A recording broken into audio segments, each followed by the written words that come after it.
نماز جمعہ کو اور غسل جمعہ کو ترک مت کرنا۔ اپنی پوری زندگی میں چاہے جو ہو جائے کوشش کرنا کہ تم سے کبھی جمعہ کی نماز اور جمعہ کا غسل یہ ترک نہ ہو، بلکہ اللہ کے رسول صلی اللہ علیہ وآلہ وسلم نے یہاں تک فرمایا کہ بلا وجہ صرف سستی اور کاہلی کی وجہ سے اگر کوئی جمعہ کی نماز چھوڑ دیتا ہے، نماز جمعہ ترک کر دیتا ہے، تو گویا کہ وہ اپنے گلے سے اسلام کا پٹا اتار کر پھینک دیتا ہے۔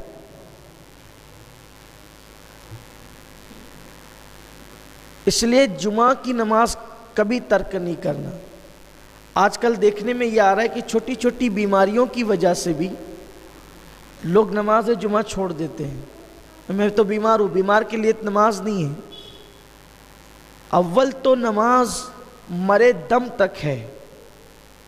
اگر ہم کھڑے ہو کر نماز نہیں پڑھ سکتے تو بیٹھ کے پڑھیں، بیٹھ کے نہیں پڑھ سکتے تو لیٹ کر پڑھیں۔ لیٹ کر بھی اگر ہمیں پڑھنے میں کوئی دقت ہے تو یہ جو آنکھ کی پلکیں ہیں اس کے اشارے سے پڑھیں۔ اسی لیے آپ دیکھیں کہ انسان کے جب سارے اعضاء ناکام ہو جاتے ہیں تو آخری تک کی آنکھ کی پلکیں کام کرتی ہے تاکہ آپ اس کے اشارے سے نماز پڑھ سکیں۔ چھوٹی چھوٹی چیزوں میں لوگ نماز جمعہ کو چھوڑ رہے ہیں، اور یہ چیز بھی بڑی بھیانک ہے کہ جمعہ کی نماز کے لیے مسلمانوں پر یہ لازم اور واجب ہے کہ جب اذان جمعہ ہو، اذا نودی للصلاۃ من یوم الجمعہ فاسعوا الی ذکر اللہ وذروا البیع، کہ جب تم اذان جمعہ سنو، تمہارے کانوں میں جمعہ کی اذان پہنچے تو اپنے کاروبار کو بند کر دو اور اللہ کے ذکر کے لیے مسجدوں کی طرف دوڑ پڑو۔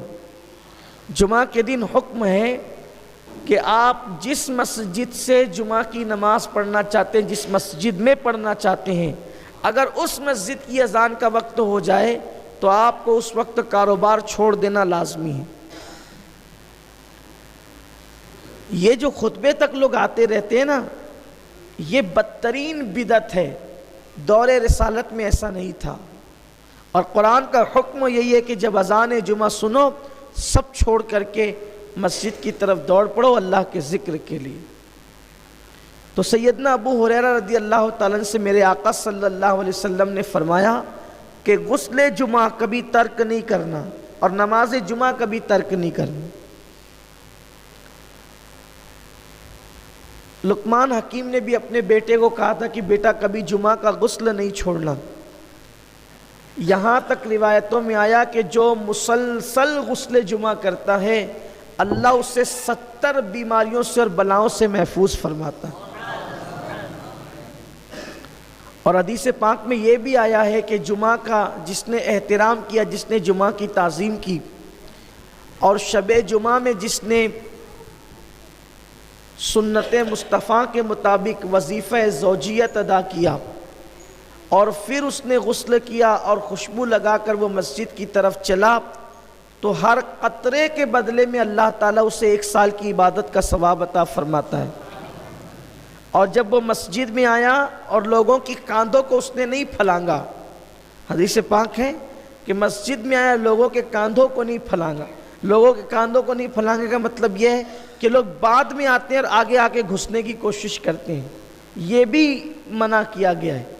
بلکہ اللہ کے رسول صلی اللہ علیہ وآلہ وسلم نے سیدنا ابو ہریرہ سے ایک دن فرمایا، اے ابو ہریرہ کیا تم نے جمعہ کی نماز نہیں پڑھی؟ حضرت ابو ہریرہ نے عرض کی یا رسول اللہ میرے ماں باپ آپ پہ قربان، میں نے تو جمعہ آپ کی اقتدا میں آپ کے پیچھے پڑھا ہے۔ پھر سرکار علیہ السلام نے فرمایا ابو ہریرہ کیا تم نے جمعہ کی نماز نہیں پڑھی؟ پھر اس کی حضور میں نے تو آپ کی اقتدا میں جمعہ پڑھی۔ پھر اللہ کے رسول صلی اللہ علیہ وآلہ وسلم نے فرمایا اے ابو ہریرہ کیا تم نے جمعہ کی نماز نہیں پڑھی؟ تو پھر ان کو احساس ہو گیا کہ یا رسول اللہ صلی اللہ علیہ وآلہ وسلم میں تو آپ کی اقتدا میں نے جمعہ پڑھی۔ تو سرکار نے فرمایا کہ تم بعد میں آئے تھے اور تم صفوں کو چیرتے ہوئے آگے آ رہے تھے۔ جو ایسا کرتا ہے گویا وہ جہنم کی آگ کو پھلانگتا ہے۔ صفوں کو چیر کر آنے والا گویا کہ جہنم کی آگ کو پھلانگتا ہے۔ تو جو جمعہ کی برکت ہے، نماز جمعہ کی برکت ہے، تو صفوں کو چیر کر اور پھلانگ کر آنے والوں کے لیے ڈر ہے، خدشہ ہے کہ کہیں وہ جمعہ کی برکتوں سے محروم نہ ہو جائیں۔ اس لیے بعد میں آنے والوں کے لیے ضروری ہے کہ ان کو جہاں جگہ ملے وہ وہیں بیٹھ جائے، صفوں کو نہ پھلانگے۔ اور پہلے آنے والوں کے لیے ضروری ہے کہ وہ آئے تو اولین صف میں بیٹھے، تاکہ پیچھے سے آنے والوں کو پھلانگنا نہ پڑے، ورنہ وہ جمعہ کی برکتوں سے محروم رہیں گے۔ لوگ جو ہے وہ آتے ہیں پیچھے بیٹھتے ہیں، اپنی سہولت سے بیٹھتے ہیں، دیوار کا ٹیک لگا کر کے بیٹھتے ہیں، لوگوں کی پوزیشن یہ ہوتی ہے۔ تو اس لیے جب جمعہ کی نماز کے لیے آؤ تو صفوں کو پھلانگ کر مت آؤ، جہاں جگہ ملے وہیں پر بیٹھ جاؤ، اور جو پہلے آئے وہ آگے آ کر کے بیٹھے۔ اللہ کے رسول صلی اللہ علیہ وآلہ وسلم نے فرمایا کہ اگر لوگوں کو پہلی اور اولین صفوں میں بیٹھنے کی فضیلت معلوم ہو جائے، لوگوں کو پہلی اولین صفوں میں بیٹھنے کی فضیلت معلوم ہو جائے تو لوگ مسجد میں قرآن اندازی کرنے لگے کہ پہلی صف میں کون بیٹھے گا، اور بلکہ یہاں تک فرمایا کہ لوگ مسجد میں تلوار نکالیں گے پہلی صف میں بیٹھنے کے لیے اگر ان کو صف اول میں بیٹھنے کی فضیلت پتہ چل جائے۔ لیکن یہاں تو حال ایسا ہی ہے کہ لوگ مسجدوں کے اندر اپنی طرز پر آتے ہیں، اپنی طرز پر بیٹھتے ہیں۔ اولین بیٹھو، بلکہ جب خدا کی رحمت اترتی ہے نماز کے اندر، نماز باجماعت میں، تو پہلے وہ امام پر اترتی ہے۔ سب سے پہلے اللہ کی رحمت حالت نماز میں جو اترتی وہ امام پر اترتی ہے، پھر جو صف امام کے قریب ہوتی ہے اس پر اترتی، پھر جو اس صف سے قریب ہوتی ہے اس پر اترتی، پھر جو اس کے قریب ہوتی ہے اس پر اترتی، یعنی الگ ترتیب۔ اسی لیے صف اول میں نماز پڑھنا یا اولین صفوں میں نماز پڑھنا یہ بہت برکت کی چیز ہے۔ پھر اللہ کے رسول صلی اللہ علیہ وآلہ وسلم نے حضرت سیدنا ابو ہریرہ سے فرمایا، اے ابو ہریرہ، ہو سکے تو کبھی قسم مت کھانا، قسم سے پرہیز کرنا۔ اگر بندہ سچی قسم کھائے، آج کل قسموں کا رواج بہت، لوگ بات بات پر کہتے قسم سے یار ایسا ہو گیا، قسم سے یار ایسا ہو گیا، قسم سے ایسا ہو گیا، بلکہ اب تو یہ ایک فیشن بھی بنا ہے۔ اسلام نے جہاں کام چل جاتا ہے وہاں بھی سچی قسم کھانے سے منع فرمایا ہے۔ ہو سکے تو سچی قسم بھی مت کھایا کرو، اس لیے کہ بات بات پر قسم کھانے کی وجہ سے اللہ روزی میں تنگی پیدا کرتا ہے، رزق تنگ کر دیتا ہے اللہ تبارک و تعالیٰ۔ یہ کس کی بات ہے؟ سچی قسم کھانے کی، یعنی قسم کھانے کا آدمی عادی بن جائے نہیں۔ زندگی میں قسم وہاں کھانے کا حکم ہے آپ کی عزت کو خطرہ ہو اور اب کوئی سبیل نہیں ہو تو اس پہ قسم کھائی جائے عزت بچانے کے لیے۔ آپ کے مال کو خطرہ ہو کہ اب کوئی سبیل نہیں ہے مال بچانے کی، اور یہ لگتا ہے کہ بھئی قسم کھائیں گے تو مال بچ جائے گا۔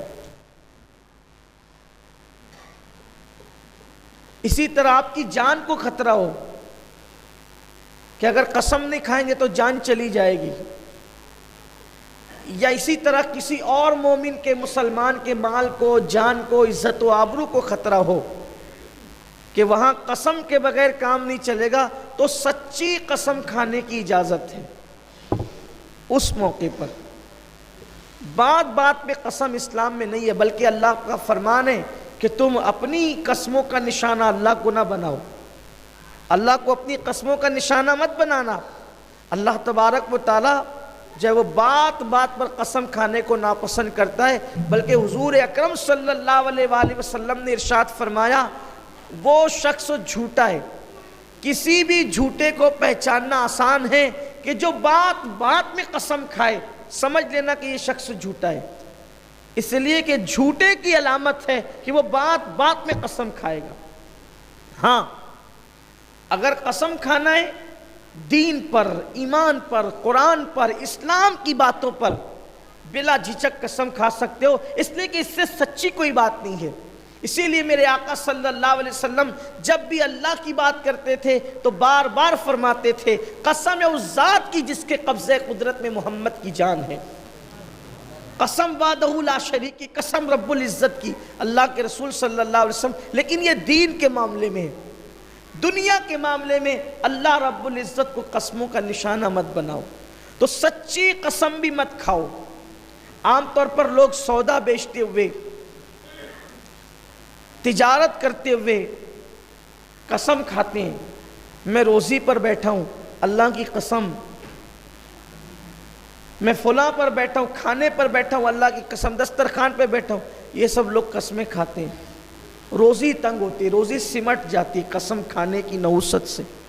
یہ سچی قسم جو بار بار کھائے اس کو بھی ناپسند کیا گیا، اس لیے کہ بار بار کسی چیز کے کرنے سے اس چیز کا اعتبار اٹھ جاتا ہے، اور قسم اس شان کی چیز ہے، قسم وہ شان کی چیز ہے، قسم مومن کے لیے، ایمان والوں کے لیے، کہ قسم کا اعتبار یہ ہے کہ مومن کہہ دے کہ اللہ کی قسم میں نے یہ کام نہیں کیا، تو دوسرے مسلمانوں پر لازم آ جاتا ہے کہ اس کی بات پر اعتبار کر لے۔